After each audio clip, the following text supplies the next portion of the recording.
Olá, meus amigos. Mais uma vez aqui o professor Valber Volgran. Hoje é dia 3 de setembro de 2021. E hoje eu vou falar sobre o que é a filosofia. É o primeiro tópico do programa.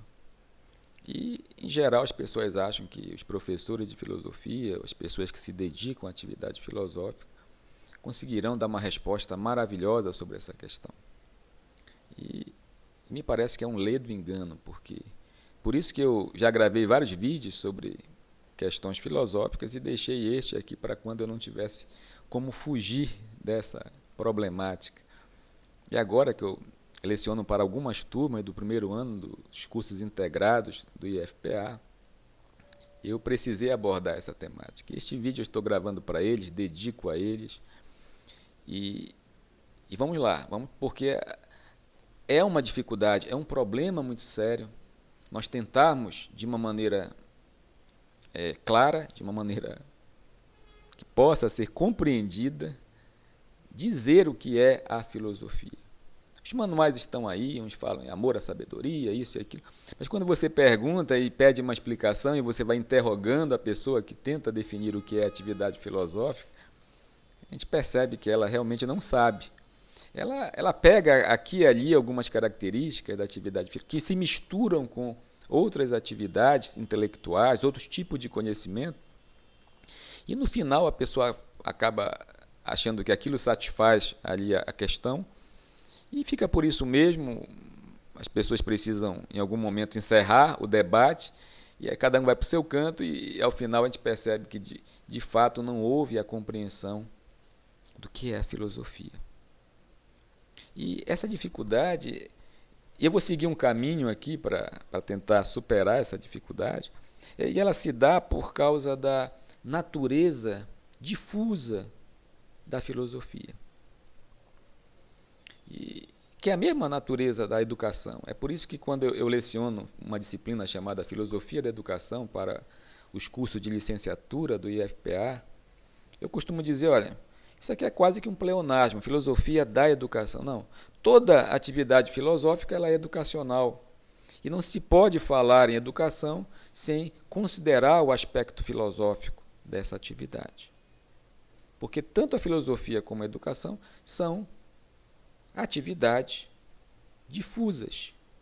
Ou seja, elas se expandem em várias direções.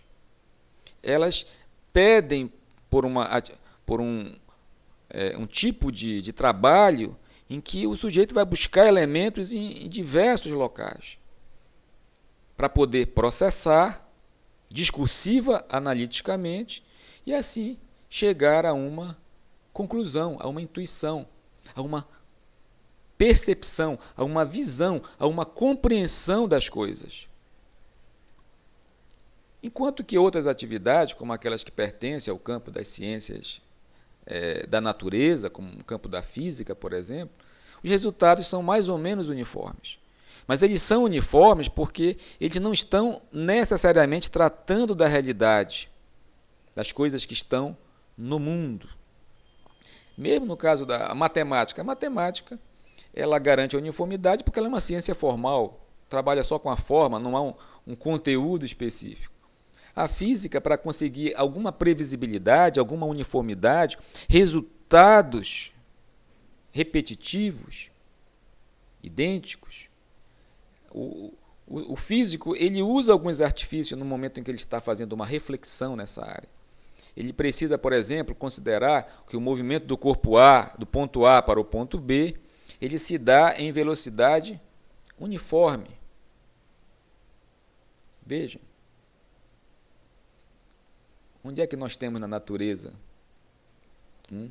uma velocidade uniforme? Ou então, ele diz, sem resistência do ar, porque a resistência do ar vai fazer com que o movimento se altere, se modifique, de um caso para outro. Mas ele despreza a resistência do ar para poder chegar a resultados sempre idênticos. Então ele vai construindo uma ficção ali para poder chegar a um resultado uniforme. E as pessoas gostam, porque do ponto de vista psicológico, a uniformidade ela nos tranquiliza. É por isso que quando eu falo do Platão lá, do mito da caverna, da república, etc., aquela ideia do mundo das ideias, o mundo das formas, e que tem um mundo aqui da sensibilidade, em contraposição, as pessoas, mas o Platão ele diz que a verdade está no mundo das formas. Não, não é só a verdade, mas a tranquilidade espiritual também está lá. A gente pode fazer uma análise perfeitamente psicológica do pensamento de Platão. Nós vamos em busca do que é estável, o nosso intelecto, porque a gente não consegue viver num mundo em que as coisas estão permanentemente se modificando. Nós precisamos encontrar uma estabilidade, parâmetros comuns, para que nós possamos nos guiar e nos sentir tranquilos neste mundo. E a filosofia, por ser difusa, ela não gera, nem no processo do filosofar, porque você precisa buscar vários elementos para poder compreender uma determinada coisa, e cada um escolhe os elementos que acha que é conveniente para compreender aquele objeto, aquele fenômeno, e, consequentemente, os resultados são os mais variados possíveis. Aí dá aquela sensação de que a filosofia é uma coisa vaga. Filosofar, cada um tem a sua opinião, né? Normalmente eu posso dar a minha opinião, é muito comum. Porque ele acha que se ele pode reunir as coisas aleatoriamente, então ele pode intuir as coisas aleatoriamente e pode responder às coisas aleatoriamente, o que é um ledo engano. Enquanto que no campo das ciências exatas, tem até brincadeiras aí na internet, né? Pessoal que é de exata, pessoal que é de humanas, que eles chegam e conseguem resultados mais ou menos uniformes, o que parece ser uma vantagem com relação àquelas atividades. Até a linguagem na área técnica, ela é mais previsível ali, ela é mais fechada. Aí quando você vai para a literatura, você às vezes encontra palavras que são de uma outra época, que têm outras acepções, ou até mesmo os neologismos, né? Os autores criam ou palavras que já caducaram. Ali você tem um universo, um mar infinito de possibilidades. Vejam, a própria literatura ali também está num campo difuso. E é por isso que até a linguagem que é transportada para cá, para o campo das ciências exatas, para o campo da tecnologia e da técnica, ela precisa ir sendo podada, depurada, para que se utilizem palavras que apresentem significados que possam parecer serem uniformes. Vejam. Então, essa é a primeira dificuldade da atividade filosófica. Você não tem. Se você quiser compreender, para conhecer o Valber, tanto no campo filosófico educacional, quiser fazer uma investigação sobre quem é o Valber, o professor Valber, aí você vai ter que trabalhar de forma difusa. Aí vai lá buscar o Valber, onde ele nasceu, em que cidade ele viveu, quais foram os livros que ele leu. Fazer aquilo que os médicos chamam de anamnese. Você vai recuperar uma série de elementos para tentar compreender o porquê que o corpo está doente. Aí você vai fazer uma anamnese. Mas o Valber, ele se catequizou, ele fez a primeira comunhão, a crisma, ele se confessou, ele cumpriu com os sacramentos, ele era cristão, ele não era cristão. Ele estudou onde? Ele foi para a escola militar, ele se casou quantas vezes? Quais são os valores que ele professa hoje, que ele professava antes? Que tipo de alimentação ele come? Será que ele gosta de atividade física? Não gosta? O que ele faz? O que ele deixa de fazer? E cada um reúne os elementos que considera relevante ou que consegue reunir, que são acessíveis, e naturalmente inferem, processam discursiva e analiticamente de uma forma e gera uma intuição, uma compreensão, um resultado próprio, diferente de outra pessoa que se dispuser a fazer uma reflexão sobre quem é o Valber, assim da mesma maneira o que é a filosofia. Se eu tentar determinar, estudar, por exemplo, me educar sobre o que é uma geladeira, vai acontecer a mesma coisa. Eu vou buscar elementos diversos, outra pessoa vai buscar outros elementos e, ao final, nós teremos uma compreensão que certamente não será a mesma, porque cada um acaba reunindo aquilo que é capaz de reunir. É por isso que eu costumo dizer que, sempre que eu leciono a metodologia da pesquisa científica para meus alunos da licenciatura, digo, olha, qual é o calcanhar de Aquiles da investigação científica? São as fontes. São as fontes. E aí, normalmente, os alunos são dependentes do orientador ou de outras pessoas. Porque para encontrar e determinar e identificar e reconhecer quais são os textos, as referências teóricas, os artigos, os livros, as fontes teóricas relevantes para uma determinada investigação, não é fácil, não é qualquer um que consegue. Normalmente aquelas pessoas que dedicam a vida a estudar determinadas áreas do conhecimento.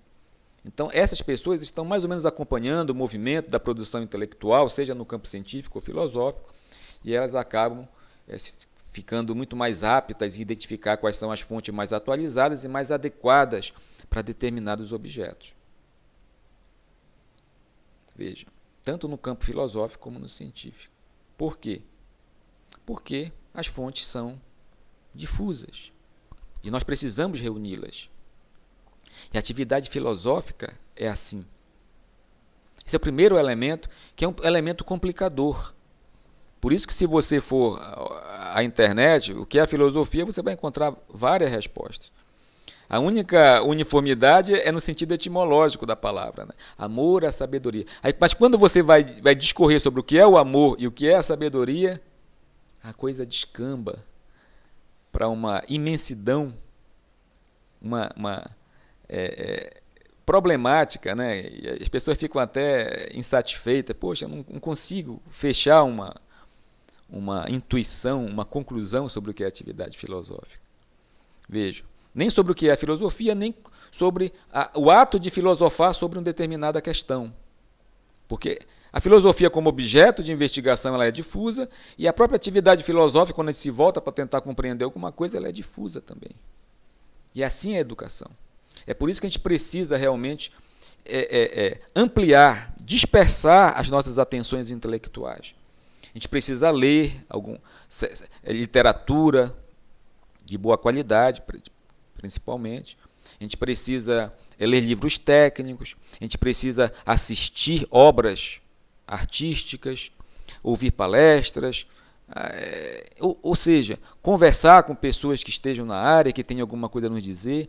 Essa dispersão investigativa é que vai ampliar a nossa percepção filosófica.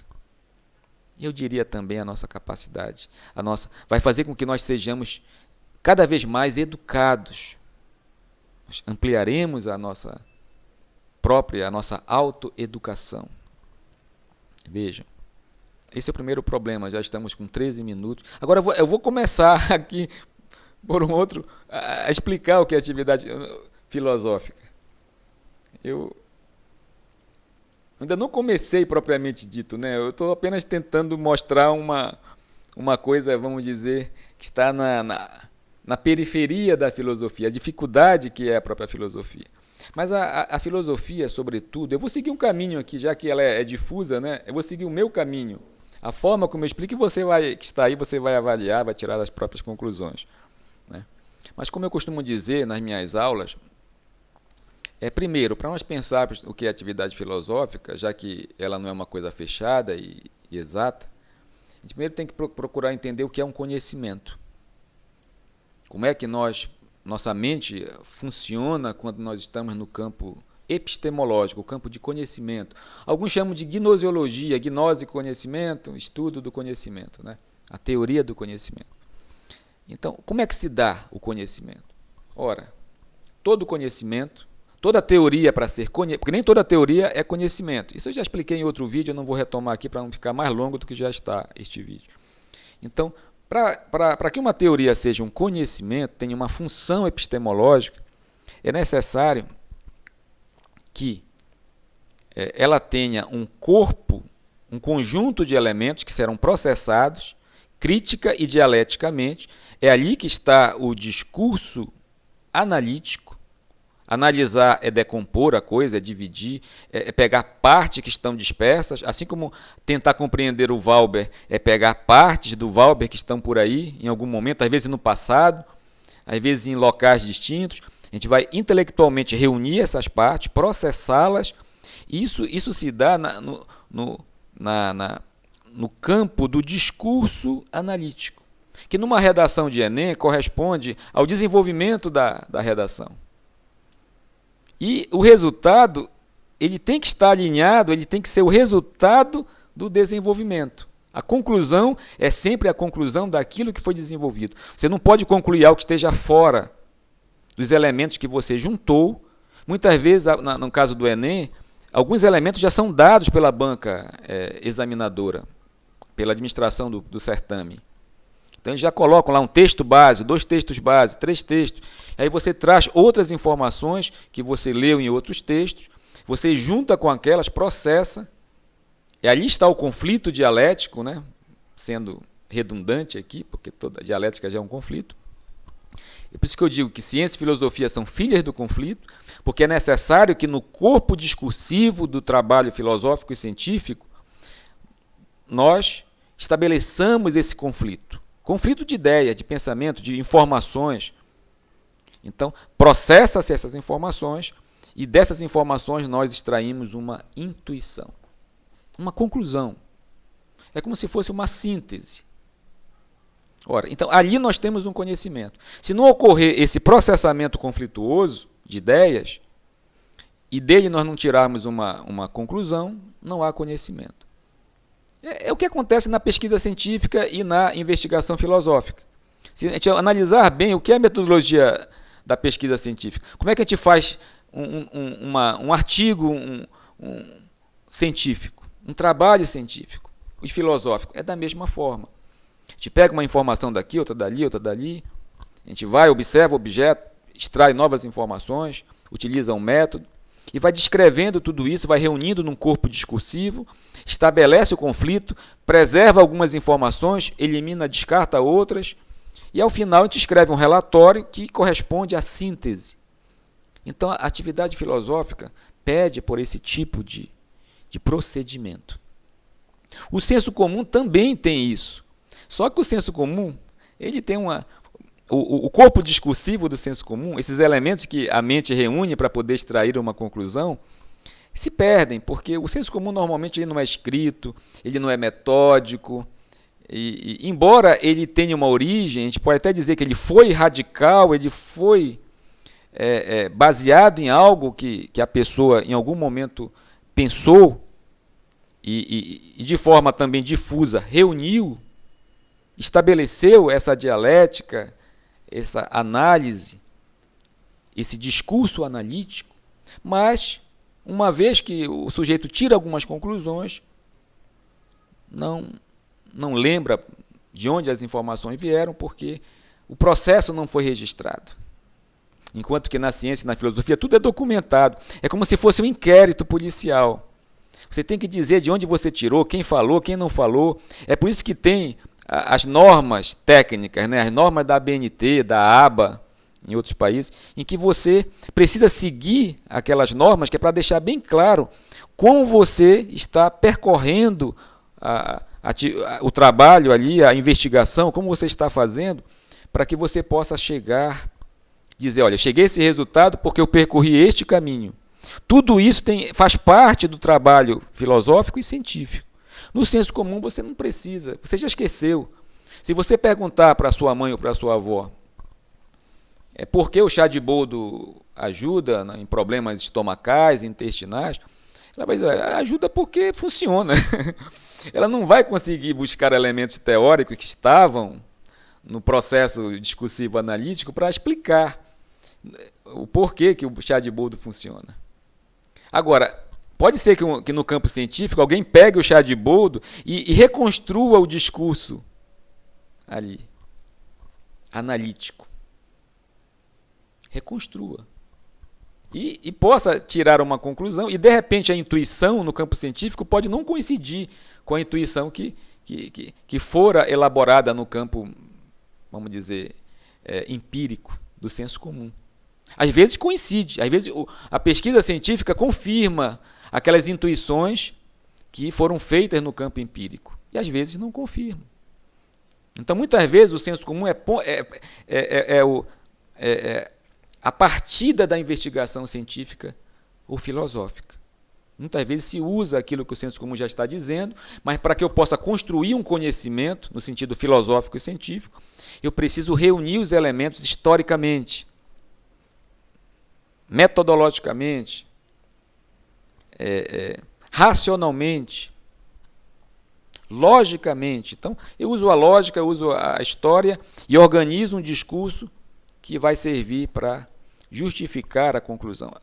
É o que, em menor escala, acontece numa redação de Enem ou de vestibular. Ali você não pode chegar só com a intuição lá e dizer, olha, minha conclusão é essa. Você tem que chegar e demonstrar os elementos que você está processando, e para isso existe a parte introdutória, é por isso que o professor divide, né? Em introdução, desenvolvimento e conclusão. E isso acontece nos conhecimentos. E a filosofia é assim. Ela é difusa, mas justamente por ser difusa, você precisa documentar, registrar de onde você está tirando cada informação para que você possa dizer, olha, esta conclusão ela é válida em razão das premissas que eu estou considerando aqui e que são, como eu disse desde o início, difusas, né?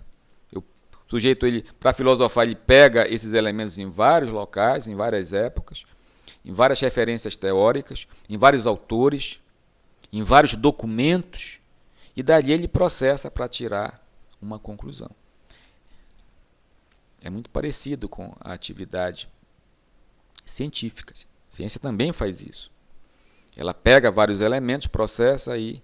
É por isso que a gente diz que, como o próprio método científico e filosófico, ele acaba sendo também... A própria ciência acaba tendo um elemento meio difuso na sua metodologia. Que cada pesquisador tem uma referência, acredita que uma referência teórica é mais importante que a outra e vai utilizando na sua investigação.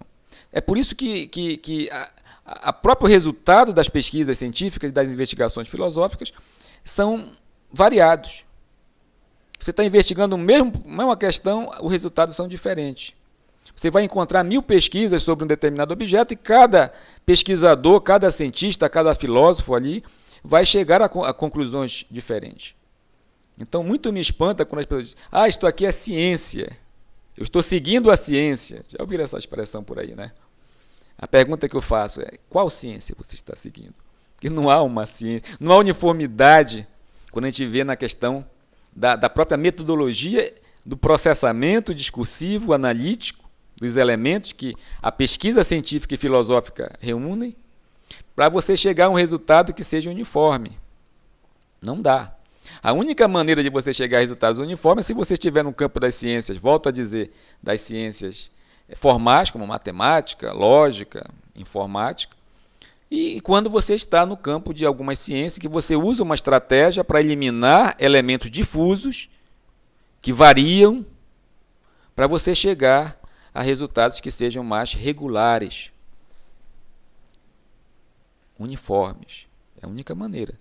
Mas quando você vai para uma investigação no campo filosófico e científico, você usa a mesma estratégia que todo conhecimento precisa, o mesmo caminho que todo conhecimento precisa seguir para poder tirar conclusões. Ora, se cada um, se o trabalho científico e filosófico, se eles são difusos na sua metodologia, naturalmente as intuições elas serão variadas. Não há verdade. O que há são opiniões. Opiniões que são melhores do que aquelas opiniões do senso comum, né? Embora Platão faça a distinção lá, não tiver opinião de episteme, né? Mas se a gente for analisar, a própria episteme, a própria ciência aqui é uma opinião, é uma conclusão, é uma intuição. É por isso que eu digo, eu gravei um vídeo, você pode assistir aqui na internet, todo conhecimento é intuitivo, ou seja, o homem, na filosofia, na ciência, no senso comum, e quando a arte se torna conhecimento e a religião também, e o mito, há sempre o resultado desse processamento é sempre uma intuição, é sempre uma síntese, é sempre uma opinião. Então, o caráter difuso de todo o processo epistemológico, ele faz com que nós alcancemos determinados resultados. Veja. E a filosofia é a mesma coisa. Aí você deve estar confuso, dizendo, o professor falou, parece que a filosofia é igual à ciência. Só deu para perceber que é diferente do senso comum, porque o senso comum não registra, não documenta, não é escrito, a origem das informações se perdeu, mas no caso da ciência e da filosofia não, tudo parece igual. Mas aí tem uma diferença, que é essa que eu quero colocar aqui para encerrar este vídeo, né? Então, o método, às vezes, algumas características são muito parecidas da ciência e da filosofia. É preciso documentar tudo, é preciso fazer um processamento discursivo, analítico, dialético, crítico, para poder chegar a uma conclusão. Tudo isso acontece tanto na filosofia como na ciência. E qual é a diferença, Valber, das duas, né? E aí eu vou usar aqui uma expressão que também não é uniforme, mas é necessária, é que nós temos na linguagem a expressão de o que é um discurso e o que é um metadiscurso. A ciência trabalha com discursos e a filosofia trabalha com metadiscursos, que é a justificativa dos discursos. É aquilo que em alguns livros de filosofia dizem assim, a ciência trabalha com juízos de realidade. Então, a resposta que a ciência procura colocar e responder é sempre o que a coisa é. Isso tem uma objetividade maior do que no campo filosófico. Enquanto no campo filosófico, as perguntas elas são variadas. Para que a coisa serve? Quando a coisa deve ser feita? Como? Quem deve fazer a coisa? Aí, há uma dispersão ali da reflexão. Mais uma vez, até na pergunta que a atividade filosófica faz, quando quer conhecer o objeto, não há uniformidade. Até nisso a filosofia é difusa. Já a ciência, quando tenta responder uma questão, pelo menos ela está ali voltada para a descrição do objeto. Por exemplo, vou pegar aqui o meu celular. Né? Então a ciência responde à questão o que é um celular e como é que ele funciona. A questão das ondas eletromagnéticas, o que é preciso para que eu possa mandar uma mensagem aqui pelo Zap e uma outra pessoa em outro local recebê-la e retornar a resposta. Ciência, o que é o celular? Como ele funciona? Esse é o discurso. Agora, quando o homem ele se faz a pergunta, mas será que eu preciso do celular? Quando eu devo construir o celular? Será que é necessário ficar lançando um modelo após o outro a cada 6 meses? Será que esses recursos já não são suficientes? Será que é necessário a cada nova formulação do celular tenha uma câmera diferente, isso e aquilo, esses avanços tecnológicos, será que eles são bons? Ou será que eles não são feitos apenas para fomentar o comércio, para estimular o consumo? Veja. Então, nós saímos do discurso e entramos no metadiscurso, que é uma tentativa de explicar, de justificar, de compreender o que as coisas são, por que elas são, para onde elas vão, quem deve fazer, quando. São aquelas perguntinhas básicas, né? A ciência diz o que é a coisa e a filosofia ela fica no para quê, como, quando, por quê. Justamente porque a filosofia trabalha com metadiscurso. Vejam que respondendo essas perguntinhas que estão ao redor do que a coisa é, que é objeto da ciência, é que faz com que nós possamos compreender o que é a coisa. Eu costumo dizer que só de forma pedagógica que a ciência explica, o homem tenta explicar no campo científico e no campo filosófico ele tenta compreender, porque essa atividade difusa é necessária para a compreensão das coisas. Porque um celular não é só um objeto que transmite uma mensagem de um ponto para outro do planeta. Não. Ali tem 1000 coisas envolvendo o celular. Pode ser até utilizado para praticar crimes, pode ter modificado o comportamento amoroso das pessoas, pode ter levado as situações difíceis do ponto de vista financeiro, porque tem gente que ganha um salário mínimo, mas compra um celular de 10 mil reais e fica pagando durante 10 anos.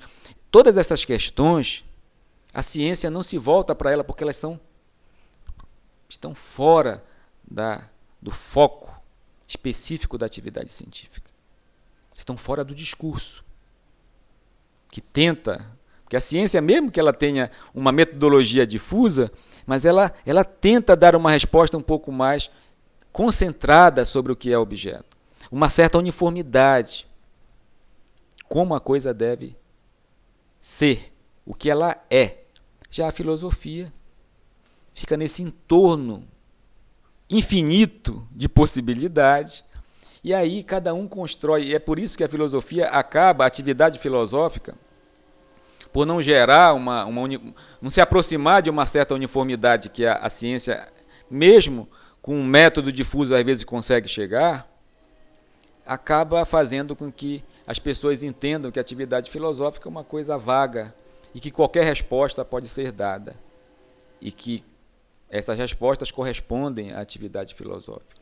Não é bem assim, porque nós podemos, nesse mundo emaranhado dos elementos difusos, colocar ordem, seguir uma sequência lógica e histórica para compreender um determinado objeto.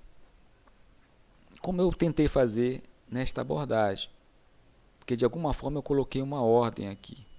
Nessa bagunça toda que foi a minha exposição, tem uma ordem filosófica. Eu acho que dela você deve extrair alguma compreensão. E se eu conseguir, é porque a filosofia funciona e serve para alguma coisa. Eu diria mais, na minha perspectiva, sem filosofia, nós sequer somos educados, nós sequer conseguimos compreender o que está acontecendo neste mundo e não conseguimos entender sequer por que eu devo ter um aparelho celular. Não basta ter dinheiro, né? É preciso responder essa questão. Mas é isso. É claro que tem muito mais coisas a dizer, mas já temos aqui 32 minutos. Daqui eu posso gravar um outro vídeo, se você fizer algumas perguntas aqui nos comentários deste vídeo, e abordar outros temas relativos ao que é a filosofia. É isso, um abraço e até um próximo vídeo.